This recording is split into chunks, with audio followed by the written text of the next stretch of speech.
নমস্কার বন্ধুরা, কেমন আছেন সবাই? সবাইকে নতুন আরেকটা ভিডিও স্বাগত জানাই। আর আপনাদের আগের ভিডিওতে আমরা বলেছিলাম আমরা দীঘায় এসেছি, হঠাৎ করে কোনো প্ল্যানিং ছাড়াই দীঘায় চলে এসেছি। আর দীঘায় আসার পর হোটেল চেক ইন করার পর আমরা এসেছি একটু বাজার করতে।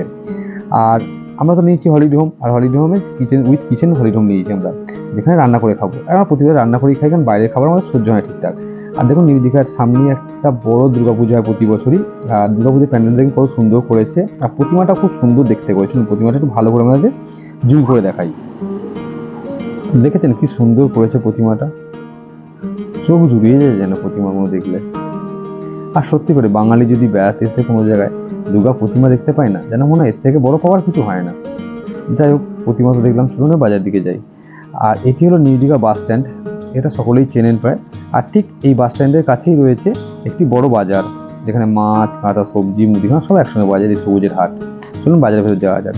আর আমরা প্রতিবার এলে এখান থেকেই আমরা বাজার করি, এবং একটা পার্টিকুলার কাকার দোকান আছে, সেই দোকান থেকে আমরা প্রতি মুদিখানাটাও এখান থেকে নিই।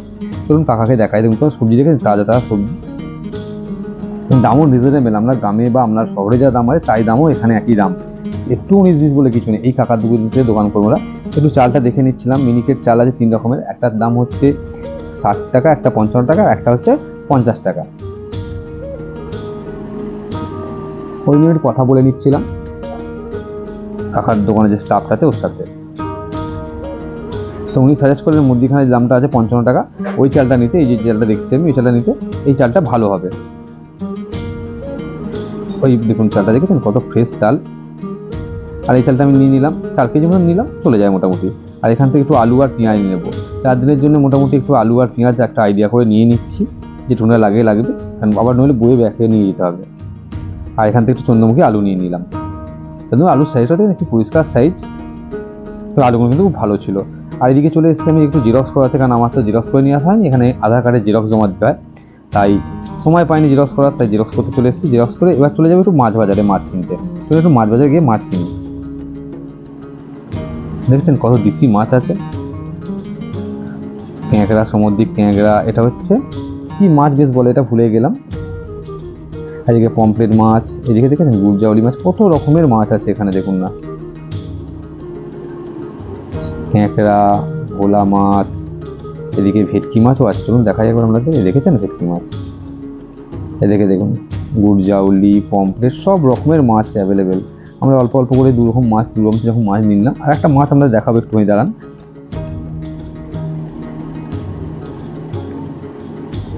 এই মাছটা কাঁটা বড় বড়, কিন্তু বলে এই মাছটা নাকি খেতে খুব ভালো। আমরাও নিয়েছিলাম, সত্যি খেতে খুব ভালো লাগলো। আর এই দেখুন এই মাছটা কি মাছ বলুন তো? আমরা নামটা জানলে অবশ্যই কমেন্ট করে জানাবেন আমায় কি মাছ এটা।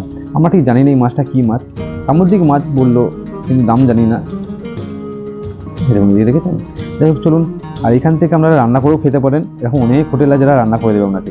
আর দেখবে রান্না বান্না বসিয়ে প্রায় হয়ে গেছে। আমরা একটু সমুদ্রের পাড়ে ঘুরতে এসেছিলাম, ছেলেরা সব ঘুমিয়ে পড়ে, ছেলে আর বাপি ঘুমিয়ে পড়েছে, রাত তো ওদের জায়গা ছিল তাই ঘুমিয়ে পড়েছে ওরা।